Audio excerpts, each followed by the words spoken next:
அனைத்தும் கிறிஸ்துவுக்கே. உண்மையா? நேரத்தில் நம்ம கொஞ்சம் ஆண்டவருக்கும் கொடுப்போம், மீதியை இல்லை ஆண்டவரே இது எனக்கு. இந்த காலை நேரத்திலும் இந்த புதிய ஆண்டை ஆரம்பித்து ஒரு மாதத்தை முடித்து இந்த 2வது மாதத்தை ஆண்டவர் காண கிருபை செய்தார். ஆண்டவருக்கு நாம் நன்றி செலுத்த கடமைப்பட்டிருக்கிறோம். ஹல்லேலூயா. இந்த காலை நேரத்திலும் ஆண்டவரே நீர் மாத்திரம் போதும் எனக்கு என்று சொல்லி நாம் சொல்லும் பொழுது ஆண்டவர் நிச்சயமாக என்னுடைய வாழ்க்கையிலே ஒருவேளை நினைக்கலாம், இந்த காலை நேரத்தில் நான் வேதனையோடு வந்திருக்கிறேன், நம்பிக்கை இழந்து வந்திருக்கிறேன், என் பிள்ளைகள் வாழ்க்கையிலே நல்ல காரியங்கள் நடைபெற வேண்டும், புத்திர பாக்கியம் காத்துக்கிட்டு இருக்கிறேன்.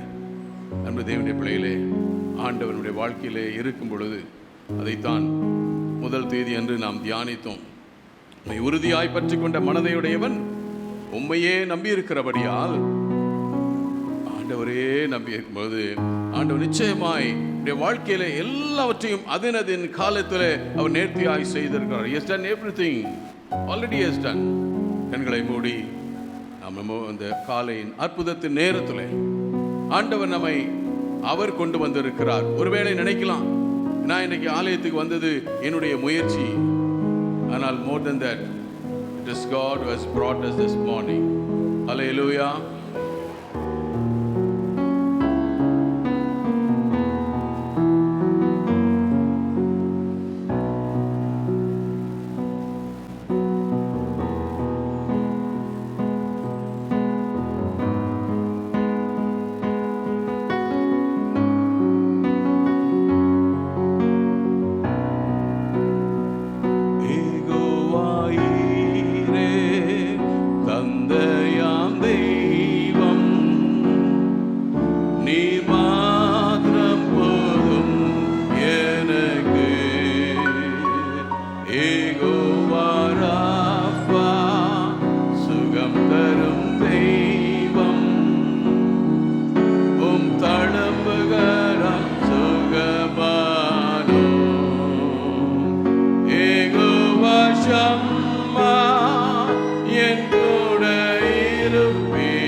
ஆண்டவரே, இந்த உலகத்துல எனக்கு எல்லாம் இருக்கலாம், ஆனால் நீர் இல்லை என்றால் வாழ்க்கை ஒன்றுமே கிடையாது.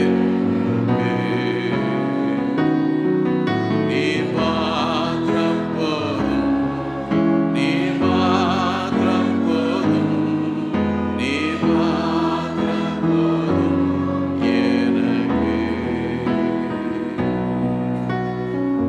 நீர் மாத்திரம் போதும் எனக்கு என்று சொல்ல அன்பு தேவனுடைய பிள்ளையே, இந்த காலை நேரத்தில் அநேக நேரத்தில் நம்முடைய வாழ்க்கையில் ஒரு நன்மையை பெற்றவுடன் என்ன சொல்லுகிறோம்? நான் இதை செய்தேன், என்னுடைய முயற்சி என்று சொல்லுகிறோம்.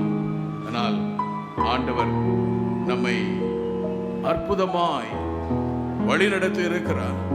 என் வாழ்க்கையில் ஆண்டவர் கொடுத்திருக்க காரியம் ஆண்டவருக்கு என்று சொல்ல அநேக நேரத்தில் மறந்து இருக்கிறோம். இந்த காலை நேரத்தில் ஆண்டவர் என்னை அற்புதமாய் நடத்தி இருக்கிறார், என் வாழ்க்கையிலே நன்மைகளை செய்திருக்கிறார், என் பிள்ளைகள் வாழ்க்கையில் நன்மை செய்திருக்கிறார் என்று சொல்லி விசுவாசித்தவர்களாய் ஒருவேளை நினைக்கலாம், பிள்ளைங்க நல்லா படிக்க வச்சுட்டேன்னு. ஆண்டவர் கொடுக்கவில்லை என்றால் ஒன்றுமே செய்ய முடியாது என்பது தேவனுடைய பிள்ளைகளே. நம்ம எல்லாம் பெற்றது ஆண்டவர் நம்ம போட்ட பிச்சை, மறந்துடாதீங்க. God has given us. நாம் பெற்றிருக்கிற ஒவ்வொரு ஆசீர்வாதத்திற்கும் ஆண்டவர் மாத்திரமே காரணம். அந்த ஆண்டவருக்கு நாம் மகிமை செலுத்துவோம். மகிமை உமக்கன்றோ, மாட்சிமை உமக்கன்றோ, மகிமை உமக்கன்றோ, மாட்சிமை உமக்கன்றோ.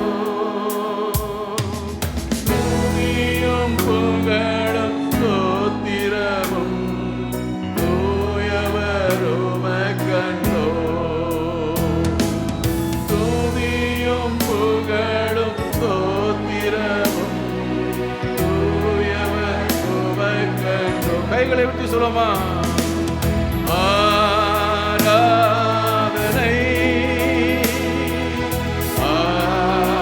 ஆராதனை,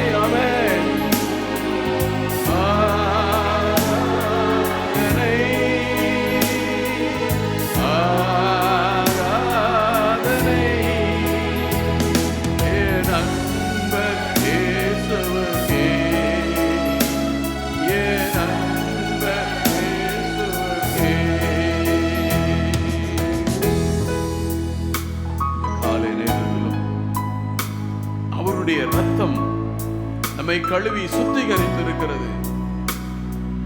அவர் தம்மையே ஜீவ பலியாய் ஒப்பு கொடுத்திராவிட்டால் இன்றைக்கு நாம் இங்கே அமர்ந்திருப்பது வீணா இருக்கும். ஆண்டவர் தம்முடைய சொந்த இரத்தத்தினாலே கிரயமாய் கொடுத்து நம்மை மீட்டிருக்கின்றார். இந்த ஆண்டவரை நாம் துதிக்க வேண்டாமா? நன்றி செலுத்த வேண்டாமா? விலையேற பெற்ற உம் இரத்தத்தால் விடுதலை கொடுத்தீர். விலையேற பெற்ற உம் இரத்தத்தால் விடுதலை கொடுத்தீர்.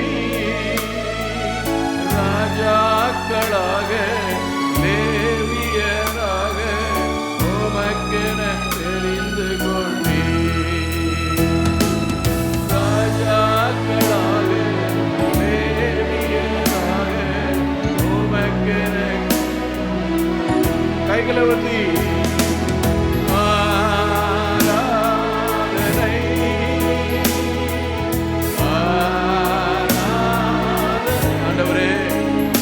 உம்மை ஆராதிக்கிறோம் அப்பா.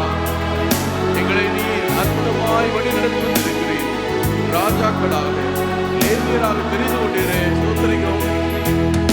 என் அன்பு இயேசுவுக்கே, என் அன்பு இயேசுவுக்கே.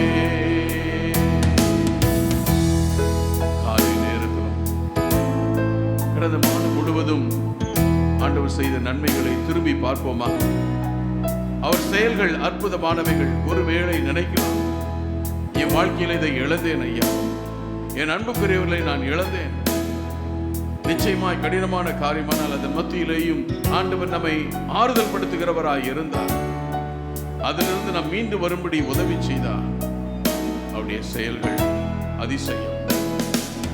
உம் வல்ல செயல்கள் மிகவும் பெரிய அதிசயம் அன்றோ.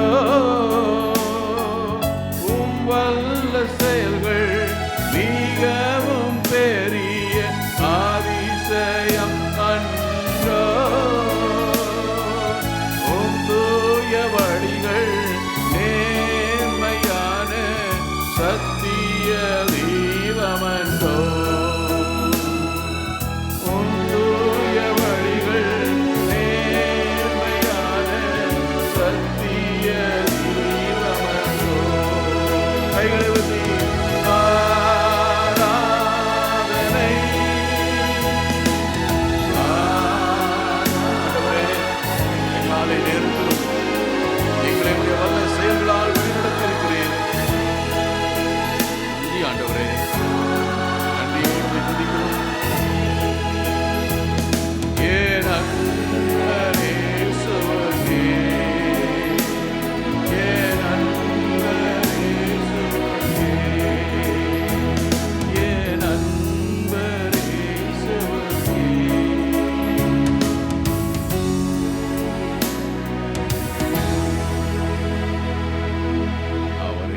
மகிமைப்படுத்தும் பொழுது அவர் நம்மை உயர்த்துகிற தேவன். ஒருவேளை இந்த காலை நேரத்திலே நம்ம அநேக நன்மைகளை பெற்றிருப்போம். ஏதோ ஒரு நன்மை இன்னும் அது பெறாமல் இருக்கலாம். ஆண்டவர் என் வாழ்க்கையில் செய்யலன்னு நினைச்சிடக்கூடாது. ஆண்டவனுடைய வாழ்க்கையில ஏற்ற வேளையில் 1 பேதுரு 5:6 சொல்லுகிற ஒன்றுமாய் ஆகையால் ஏற்ற காலத்தில் தேவன் உங்களை உயர்த்தும்படிக்கு பலத்த கரத்துக்குள் அடங்கியிருங்கள். நிச்சயமாக ஒரு நாளில் ஆண்டவர் நம்முடைய வாக்குத்தத்தம் நிறைவேறும். அவர் மனம் மாற மனுபுத்திரன் அல்ல. அவர் நேற்றும் இன்றும் என்று மாறாதவர். நம்முடைய கண்மலையான தேவன், நம்மை காக்கும் தேவன், வல்லமை மாட்சிமை நிறைந்த தேவன். அந்த ஆண்டவரை மகிமைப்படுத்துமா? இந்த கண்மலையானவரே, என்னை காக்கும் தெய்வம் நீரே. இந்த கண்மலையானவரே, அவன் காக்கும் தெய்வம் நீரே. வல்ல மாட்சிமை நிறைந்தவரே, மகிமைக்கு பாத்திரரே.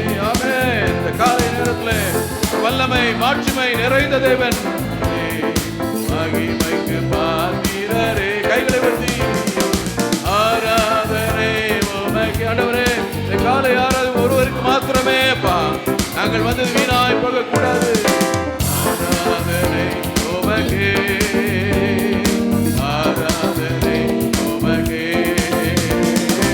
ஆராதனை உமக்கு, ஆராதனை உமக்கு,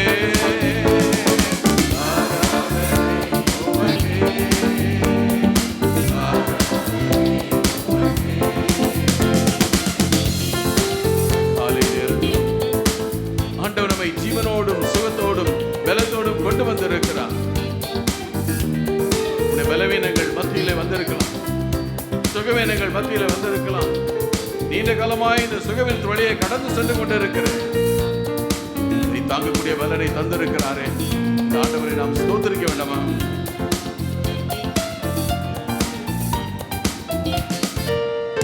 உந்தன் சிறகுகளின் நிழலில்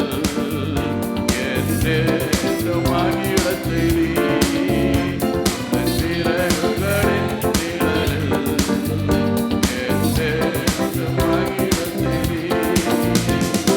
தூயவரே துணையாளரே, துதிக்கு பாத்திரரே. தூயவரே, நீ தூயவர், நீ துணையாளர், நீ துதிக்கு பாத்திரர். கைகளை வச்சு சொல்லுவா. ஆராதனை உமக்கே, ஆராதனை உமக்கே, ஆராதனை உமக்கே. ஆண்டவரே, இந்த காலை ஆராதனை உமக்கு மாத்திரமே அப்பா. ஆராதனை உமக்கே. ஆண்டவரே, ஆராதனை உமக்கே,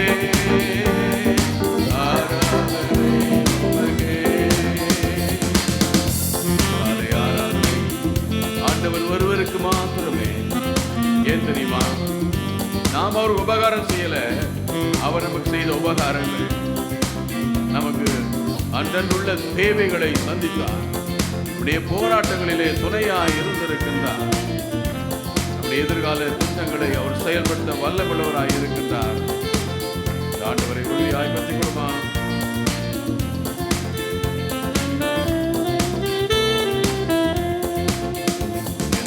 உயிருள்ள நாட்கள் எல்லாம் உம்மை புகழ்ந்து பாடிடுவே. இந்த உயிருள்ள நாட்கள் எல்லாம் உம்மை புகழ்ந்து பாடிடுவே. ராஜானி செய்த நன்மைகளை எண்ணியே துதித்திடுவே. ராஜானி செய்த நன்மைகள் ஏராளம் ஏராளம்ப்பா. கைகளை ஊற்றி ஆராதனை உமக்கே, ஆராதனை உமக்கே, ஆராதனை உமக்கே,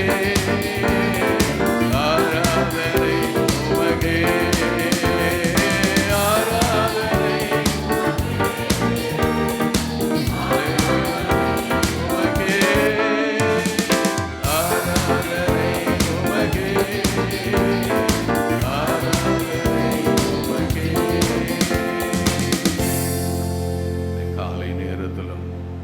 கண்மலையான தேவன், அவர் வாக்குரைத்தவர், வாக்கு மாறாதவர்.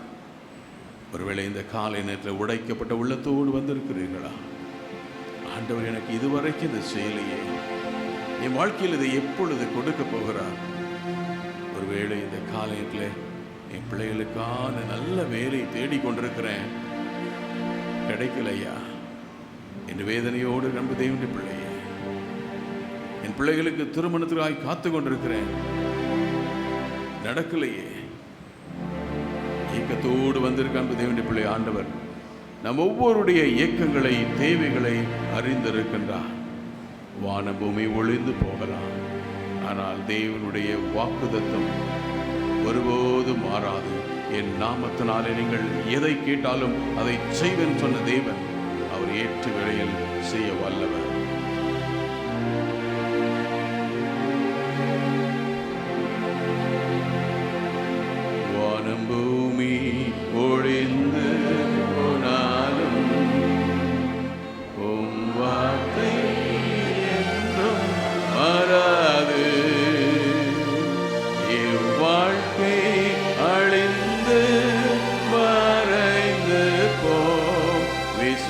விசுவாசி என்றென்றோ நிலைப்பார். வானம் பூமி ஒளிந்து போனாலும் உம் வார்த்தை என்றும் மாறாது. இவ்வாழ்க்கை அழிந்து மறைந்து போம் விசுவாசி என்றென்றோ. கைகளை ஊற்றி சொல்லுவோமா?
மகிமைப்படுத்த நேரத்தை தந்தீர், தாளந்துகளை தந்தீர். நன்றியோடு உம்மை துதிக்கிறோம் ஆண்டவரே. உம்முடைய சன்னிதானத்திலே வரும் பொழுதெல்லாம் நாங்கள் எங்கள் வேதனைகளை மறந்து, எங்கள் தேவைகளை மறந்து, எங்கள் ஆண்டவரை மாத்திரம் பார்க்க கர்த்தர் கொடுத்திருக்கு. நன்றி ராஜா. தொடர்ந்து சிந்திக்க போகக்கூடிய வார்த்தைகளும் எங்களை பலப்படுத்தட்டும், பதப்படுத்தட்டும், பரலோக ராஜ்யத்திற்கு எங்களை பக்குவப்படுத்தட்டும். இயேசு கிறிஸ்துவின் மூலம் ஜெபிக்கிறோம் நல்ல பிதாவே. ஆமென், ஆமென், ஆமென். அமர்வோம். கிறிஸ்துவுக்குள் அன்பான திருச்சபை மக்களை அனைவரையும் ஆண்டவராக இயேசு கிறிஸ்துவின் இனிய நாமத்திலே ஒரு 1ஆம் தேதி வராதவர்களுக்காக புதிய மாதத்தின் வாழ்த்துக்களை தெரிவித்துக் கொள்ளுகின்றேன். ஆண்டவர் மீண்டும் ஒரு மாதத்தை நமக்கு தந்து இந்த மாதத்திலேயே கூட ஆண்டவருடைய சன்னிதானத்திலே வருவதற்கு ஆண்டவர் உதவி செய்தார். அநேக நேரத்தில் யோசிக்கிறோம், நான் நினச்சேன் வந்தேன், அப்படி இல்லை. இது ஆண்டவருடைய திட்டம். ஆண்டவருடைய சன்னிதானத்துக்கு வருவது கூட அவர் நமக்கு கொடுத்த இந்த வாய்ப்பு. ஆகவே அந்த நினைவுகளோடு கூட இந்த நாளிலே நமக்கு கொடுக்கப்பட்டிருக்க தலைப்பு இயேசுவை, கிறிஸ்துவை அர்ப்பணித்தல். கிறிஸ்துவை அர்ப்பணித்தல் அப்படின்னு சொல்லும் பொழுது இது எதை நமக்கு படித்து கொடுக்கிறது? That's a deep lesson that's been hidden, மறைந்து இருக்கிறது. அநேக நேரத்தில் நாம் எது ரொம்ப நமக்கு பிரியமாக இருக்கும், 1ஆம் தேதி சொல்கிறது வேறு, ஆனால் அதுக்கு பிறகு ஓய்வு நாள் ஆராதனையில் இந்த டாப்பிக்கில் கிடைக்கின்ற சத்தியங்களை நாம் நமக்கு சொந்தமாக்கி கொள்ளும் பொழுது நிச்சயம் நம்முடைய வாழ்க்கையானது மேன்மையாய் மாறும். எடுத்துக்கொள்ளலாம்.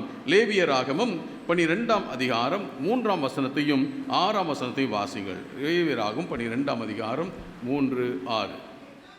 8ஆம் நாளிலே அந்த பிள்ளையினுடைய நுனித்தோலின் மாம்சம் விருத்த சேதனம் பண்ணப்பட கடவது. அவளுடைய சுத்திகரிப்பின் நாட்கள் நிறைவேறின பின்பு அவள் 1 வயதான ஆட்டுக்குட்டியை சர்வாங்க தகன பலியாகவும் 1 புறா குஞ்சையாவது காட்டுப்புறாவையாவது பாவ நிவாரண பலியாகவும் ஆசரிப்பு கூடார வாசலிலே ஆசாரிடத்திற்கு கொண்டு வர கடவன். இது பழைய ஏற்பாட்டின் வழக்கம். ஆண்டவராகிய இயேசு கிறிஸ்து இந்த உலகத்தின் இரட்சகர் என்பதை யோசேப்பும் மரியாளும் அவர்கள் அறிந்திருந்த போது, நல்லா தெரியும் இந்த குழந்தை எங்கள் குழந்தை கிடையாது, ஆனால் அவர்களுடைய வழக்கத்தை அவர்கள் செய்ய தவறவில்லை. இதனாலே கொடுக்க முதல் குறிப்பு அர்ப்பணிக்கும் பெற்றோர். எப்படிப்பட்ட அர்ப்பணிப்பு? ஒருவேளை எங்கள் பிள்ளை அதிசய குழந்தை, நாங்கள் ஏன் அதை செய்யணும், அப்படி இல்லை.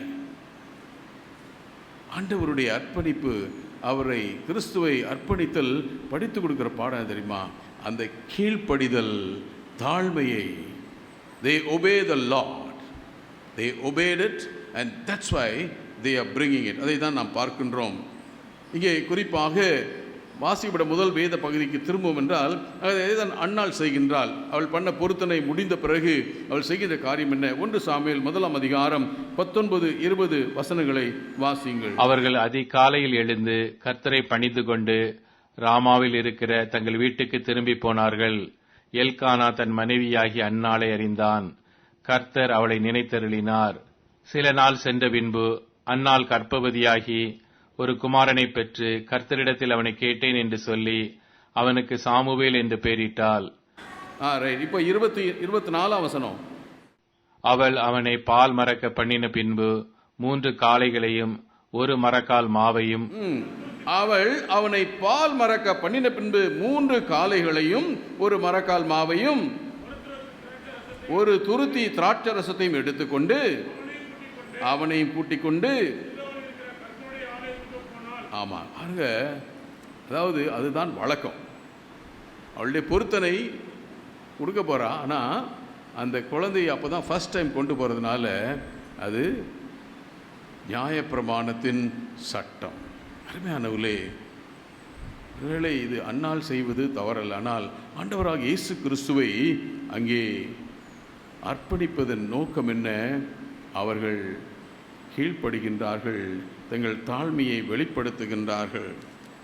ஆக இந்த கீழ்ப்படிதலும் தாழ்மையும் என்ன சொல்லுகிறது சொல்லி பார்க்கும்பொழுது லூக்கா 2 அதிகாரம் 21 வசனத்திலிருந்து வாசியுங்கள். பிள்ளைக்கு விருத்த சேதனம் பண்ண வேண்டிய 8ஆம் நாளிலே அது கற்பத்திலே உற்பவிக்கிறதற்கு முன்னே தேவதூதனால் சொல்லப்பட்டபடியே அதற்கு இயேசு என்று பெயரிட்டார்கள். மோசேயின் நியாய பிரமாணத்தின்படியே அவர்களுடைய சுத்திகரிப்பின் நாட்கள் நிறைவேறின போது முதற் பேரான எந்த ஆண் பிள்ளையும் கர்த்தருக்கு பரிசுத்தமானது என்னப்படும் என்று கர்த்தருடைய நியாய பிரமாணத்தில் எழுதியிருக்கிறபடி அவரை கர்த்தருக்கென்று ஒப்புக் கொடுக்கவும், கர்த்தருடைய நியாய பிரமாணத்தில் சொல்லி இருக்கிறபடி ஒரு ஜோடு காட்டுப்புறாவையாவது 2 புறா குஞ்சுகளையாவது பலியாக செலுத்தவும். ஆமா பாருங்க, இயேசுவின் தாயும் தகப்பனும் உலக பிரகமன் தாய் தகப்பன் கிடையாது.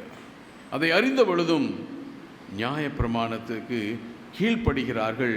எல்லாவற்றும் மேலாய் இவர் உலக இரட்சகர் ஆயிற்று, நாங்கள் ஏன் இதை படைக்க வேண்டும் என்று சொல்லலை.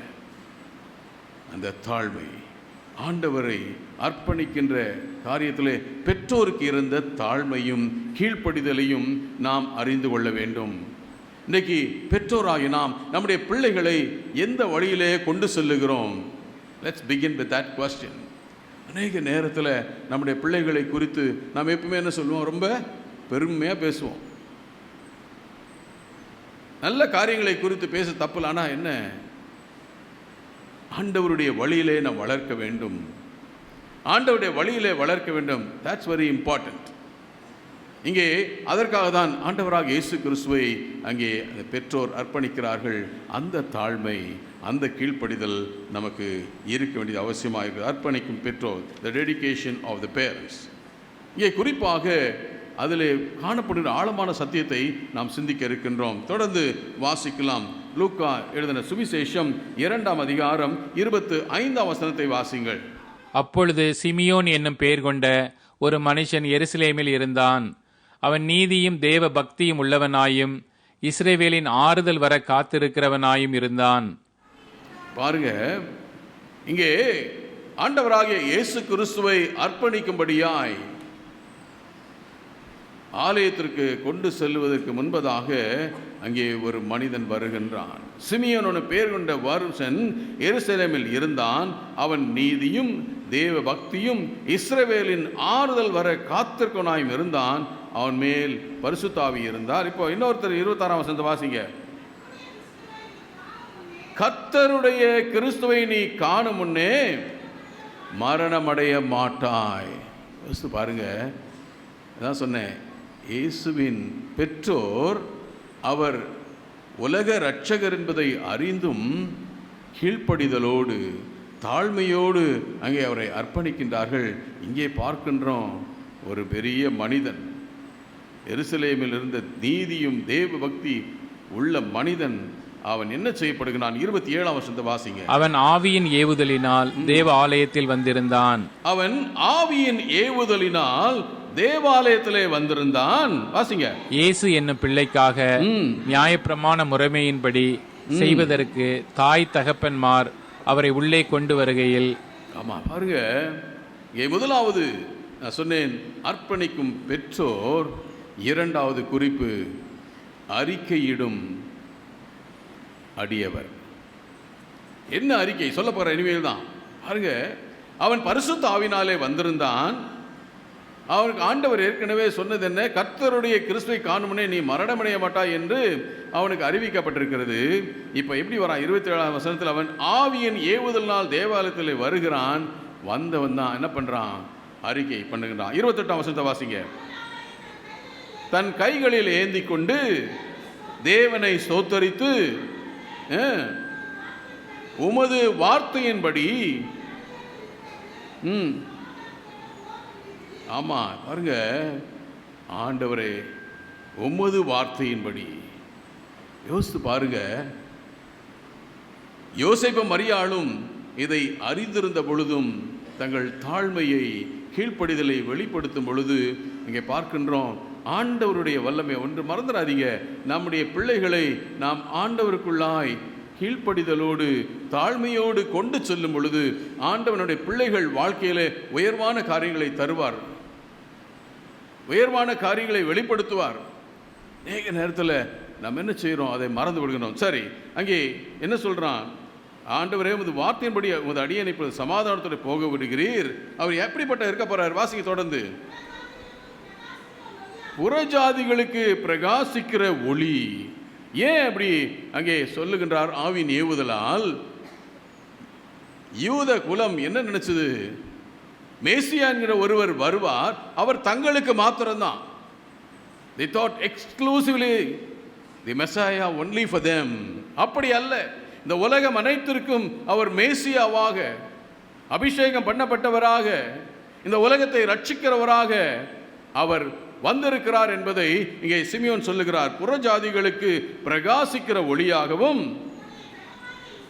உம்முடைய ஜனமாகிய இஸ்ரவேலுக்கு மகிமையாகவும் சகல ஜனங்களுக்கு முன்பாக ஆயத்தம் பண்ணினது. ஹல்லேலூயா.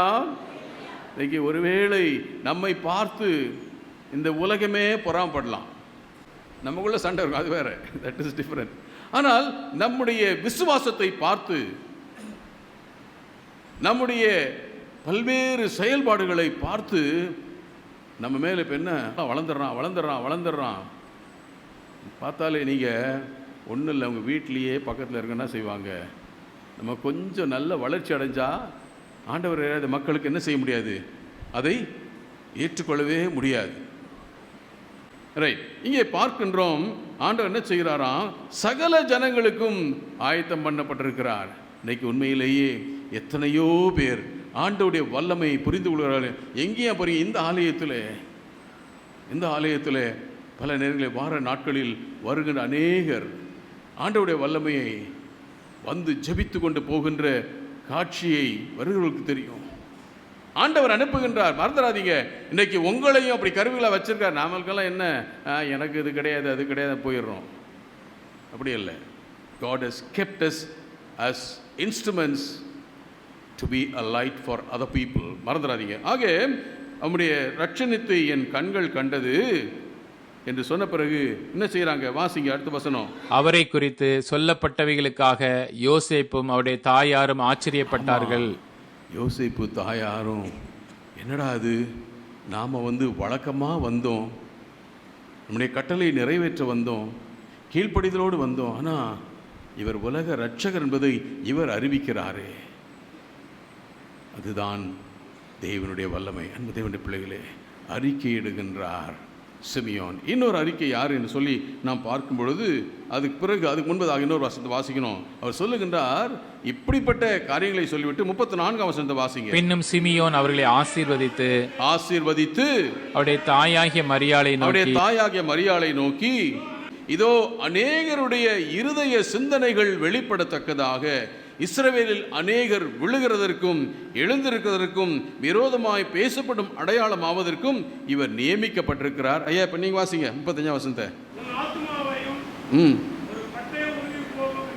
ஆண்டவருடைய மரணத்தை குறித்து சொல்லுகின்ற ஹல்லேலூயா. இன்றைக்கி ஆலயத்தில் நம்ம பிள்ளைகளை கொண்டு வரும்பொழுது ஆண்டவருடைய பிள்ளைகளை குறித்து அங்கே அறிவிக்கிறவராக இருக்கின்றார். மறந்துடாதீங்க. நம்ம பல நேரங்களிலே யோசிக்கிறோம், என் பிள்ளையை ஆலயத்துக்கு கொண்டு தான் என்ன செய்வோம்?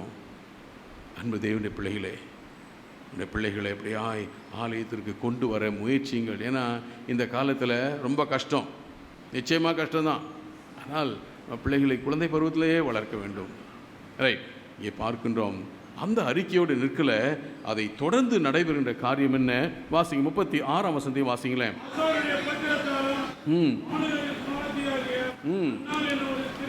அன்னாள் என ஒரு தீர்க்கதரிசி இருந்தால்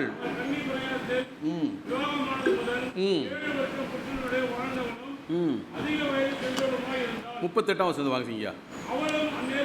அவளும் அந்நேரத்திலே வந்து நின்று கர்த்தரை புகழ்ந்து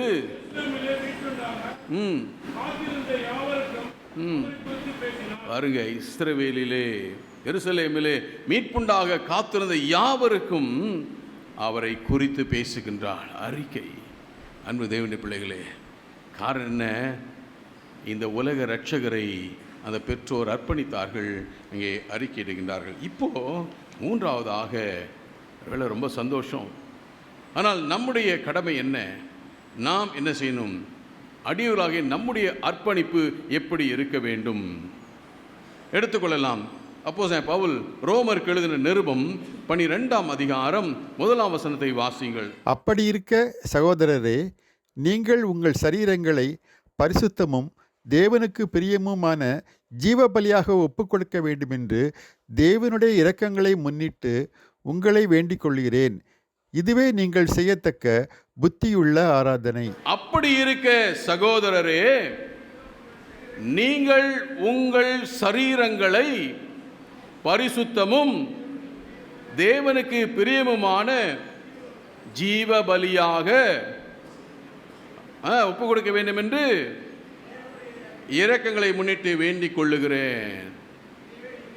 ஆமா, ஆண்டவராக இயேசு கிறிஸ்துவை அர்ப்பணித்தார்கள்.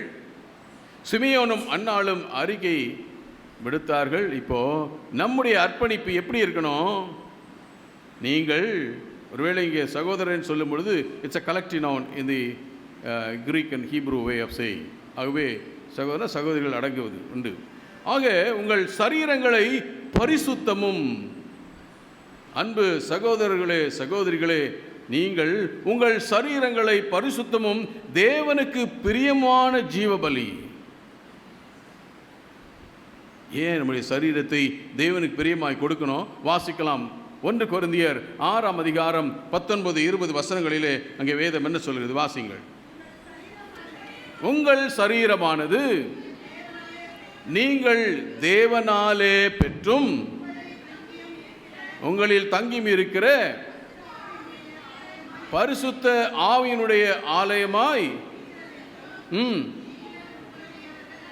நீங்கள் உங்களுடையவர்கள் அல்ல என்பதையும் அறியீர்களாய். பாருங்க, இங்கே அப்போஸ்தலன் பவுல் சொல்லுகின்றார், உங்கள் சரீரமானது நீங்கள் தேவனாலே பெற்றது, உங்கள் சரீரத்திலே தங்கியிருப்பது பரிசுத்த ஆவி. ஆகவே அந்த பரிசுத்த ஆவியினுடைய ஆலயமாய் இருக்கிறோமா? Are we a living sacrifice? அதைத்தான் அவர் சொல்லுகிறார். இதுவே அப்போ பவுல் ரோமருக்கு எழுதும் பொழுது அங்கே ரோமாபுரியார் தங்களுடைய வாழ்க்கை தரத்தை குறித்து பெருமையாக பேசிக்கொண்டார். என்னையா நீ நினச்சிட்டு இருக்க? அப்படி இல்லையா, ஆண்டவருக்கு உன்னை ஒப்பு கொடுக்க வேண்டும். நீ ஆண்டவருடைய ஆலயமாக இருக்கிறாய் என்பதை அவர் அங்கே உறுதிப்படுத்துகின்றார். அதே தான் தொடர்ந்து பொருந்து பட்டணத்தாருக்கு அவங்களும் அதே தான். கோஸ்டல் ஏரியா, நல்ல வசதி, அவ்வளோதான். வசதி இருந்தால் என்ன பண்ணுவோம்? நம்ம ஆண்டவர் எங்கே இருப்பார்? கடைசியாக நம்முடைய வாழ்க்கையில் நம்முடைய எல்லா திருமணங்கள் மற்ற நிகழ்வுகள் என்ன செய்வோம்? பல நேரத்தில் ஜெபம் கூட மறந்துடுவோம்.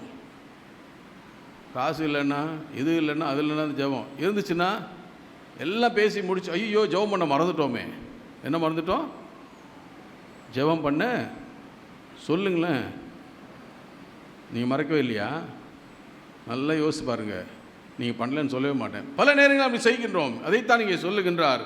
உங்கள் சரீரம் அப்படியா இருக்குது. ஆகவே வாசிங்க, 20ஆம் வசனத்தை வாசிங்க. கிரயத்துக்கு கொல்லப்பட்டீர்களே, தேவனுக்கு உடையவைகளாகிய உங்கள் சரீரத்தினால்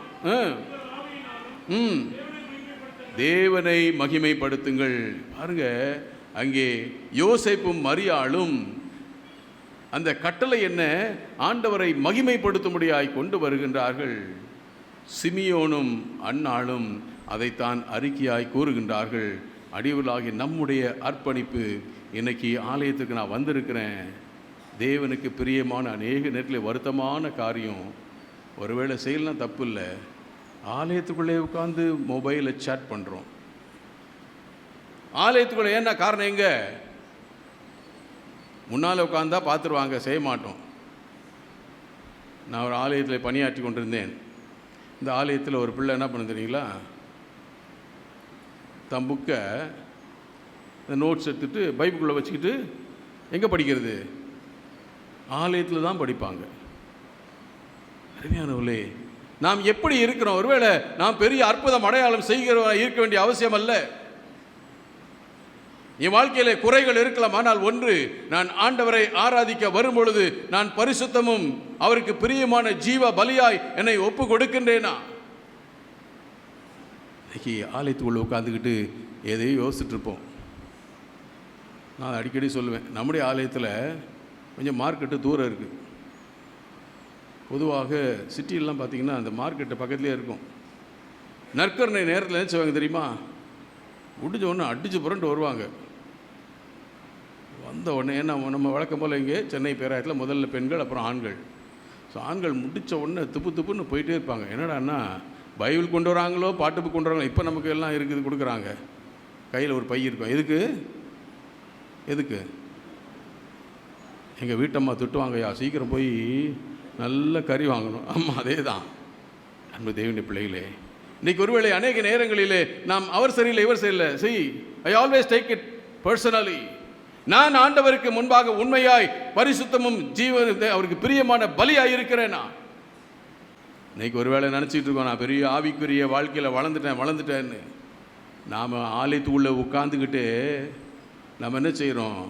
கொஞ்சம் பின்னால் உட்காந்தா, ஐயா என்னை யாரும் கவனிக்கலை. ஆண்டவர் பார்த்து கொண்டிருக்கிறார். ஒருவேளை இந்த காலை நேரம் அன்பு தேவனுடைய பிள்ளையே, ஆண்டவர் நம்மை பார்த்து கொண்டிருக்கிறார். அவரை ஆராதிக்க வந்திருக்கனா நாம் எப்படி ஆராதிக்கிறோம்? இது புத்தியுள்ள ஆராதனை இருக்க வேண்டும் என்றால் அவருக்கு பிரியமான பலியாய் நம்மை கொடுக்க வேண்டும். ஏனென்றால் நான் அவருடைய ஆலயம், நான் அவருடைய இரத்தத்தினாலே கிரயத்துக்கு நான் கொல்லப்பட்டேன். சும்மா இல்லை. இன்னைக்கு நீங்களும் என்ன இருக்குன்னா, ஆண்டவர் தம்முடைய ரத்தத்தை சிந்தனாலே அவருடைய சரீரத்தை பிற்க கொடுத்தனால தான் இங்கே இருக்கிறோம். இல்லாட்டா நம்ம உட்கார்ந்துருக்குது பிரயோஜனமே இல்லை. ஆக இங்கே அதைத்தான் சொல்கிறார். தொடர்ந்து அதே அப்போஸ்தலர் பவுல் ரோமருக்கு எழுதும்போது முதலாவது நம்முடைய சரீரங்களை கொடுத்துட்டு 2ஆம் வசனத்தை வாசிங்க. நீங்கள் இந்த பிரபஞ்சத்திற்கு ஒத்த வேஷம் தெரியாமல்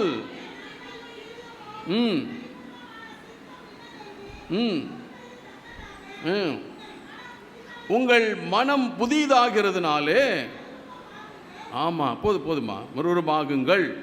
அங்கே சொல்லுகின்றார், இந்த பிரபஞ்சத்திற்கு ஒத்த வேஷம் தெரியாமல்.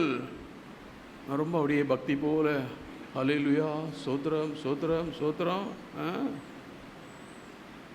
வாழ்க்கை எப்படியா இருக்கு? இன்னைக்கு வாழ்க்கை எப்படி இருக்கிறது?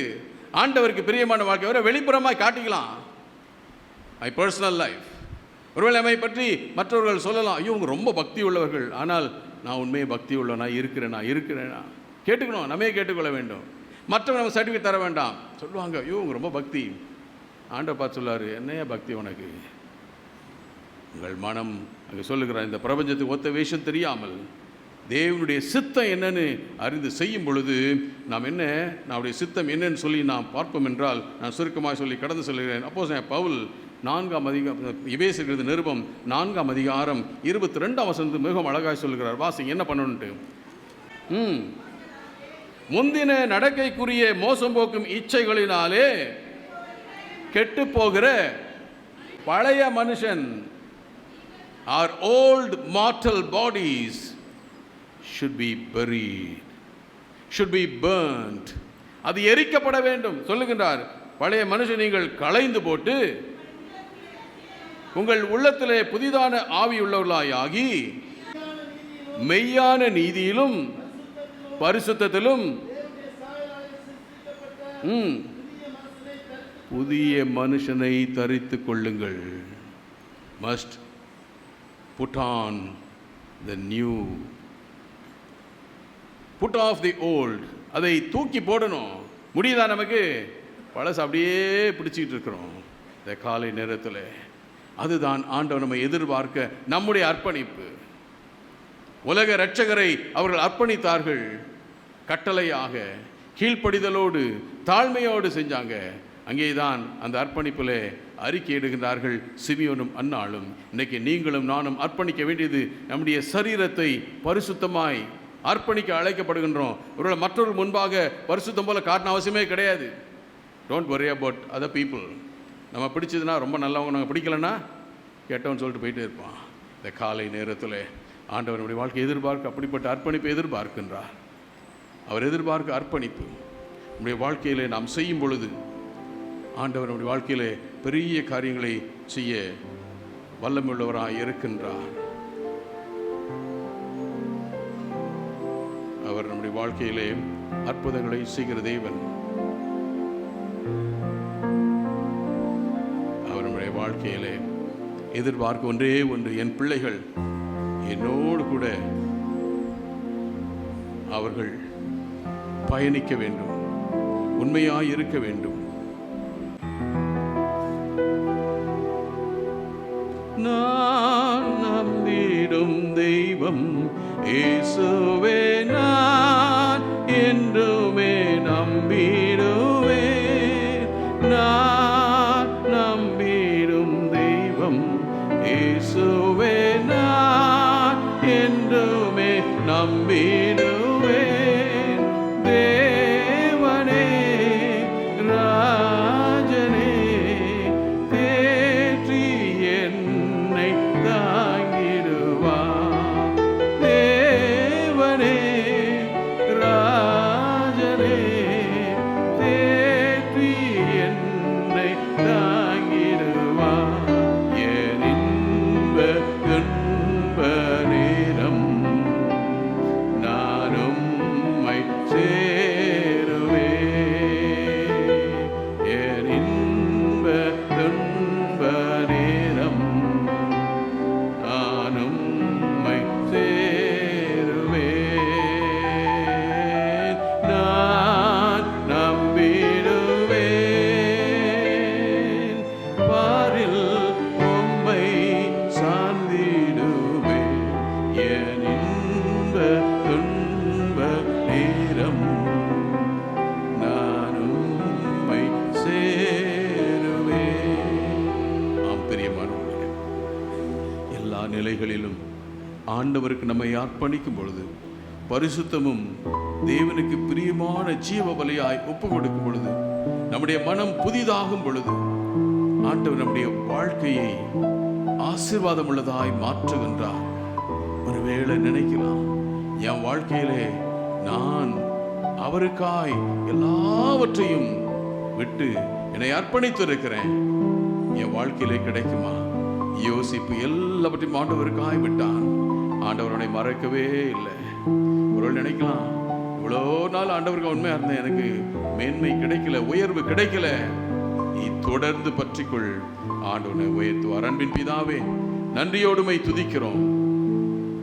உம்மை உடைய பெற்றோர் கீழ்ப்படிதலோடு தாழ்மையோடு அர்ப்பணித்தார்கள். உடைய அர்ப்பணிப்பிலே அறிக்கையை வெளிப்படுத்தினார்கள் சிமியோனும் அன்னாளும். நீ இந்த உலகத்தின் ரட்சகர் என்பதை அதை கேட்டுக்கொண்டிருக்க நாங்கள் எங்களை உமக்கு பிரியமான ஜீவ பலியாய் ஒப்பு கொடுக்க, கிரயத்துக்கு கொல்லப்பட்ட நாங்கள் பழைய மனுஷனை களைந்து போட்டு புதிய மனுஷனை தரித்து கொள்ள கர்த்தர் கிருபை செய்யுங்க. ஒருவேளை எங்கள் வாழ்க்கையிலே துன்பங்கள் வரலாம், இக்கட்டுகள் வரலாம், ஆனால் நான் எப்பொழுதுமே சேர்கிறவராக இருக்க கர்த்தர் கிருபை செய்வீராக. இயேசு கிறிஸ்துவின் மூலம் ஜெபிக்கிறோம் நல்ல பிதாவே, ஆமென். ஆத்ம சரீரமதை உமக்கு ஆதீனமாக்கி வைத்தே.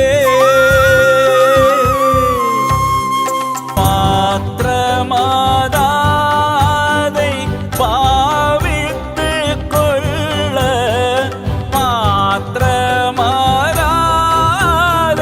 பாவித்து கொள்ள காத்திருக்கின்றேன், கருணை செய்தே.